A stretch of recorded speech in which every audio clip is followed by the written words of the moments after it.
Hello everyone, welcome back to the channel. Hope you are doing well and fine, and in today's video I'll be showing you how to add user to Expensify. So without wasting any time, let's just jump right on the video and make sure to watch this video till the end and follow the steps as well. To add a user to Expensify, you need to be a policy admin on a group policy, not a free individual account. Adding a user allows them to submit expenses, receive approvals or manage reports depending on the role you assign. In order to do it, what you need to do is head over and open up your browser, then on the search bar type in Expensify. Then once the search user loads, tap on the first thing that is shown to you. Then once you're inside the homepage of the Expensify web, simply log into your account, and then once logged in, navigate to the profile icon, which is generally located at the top right corner of your screen. Then inside, select settings, then inside settings, select policies, and inside policies, select your policy name, and inside policy name, select people. Then once you're inside there, what you need to do is click the invite button and then enter the email addresses of the persons you want to add.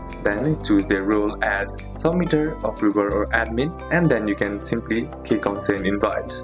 Then once the user will accept the invitation by simply opening up the email invitation to join your policy, they will be added and can begin submitting and managing expenses. So these are a couple of steps that you can apply, and that's it for today's video guys. Hope this video was useful to you. Leave a like if it did, comment down any questions that you have, and see you soon on the next one.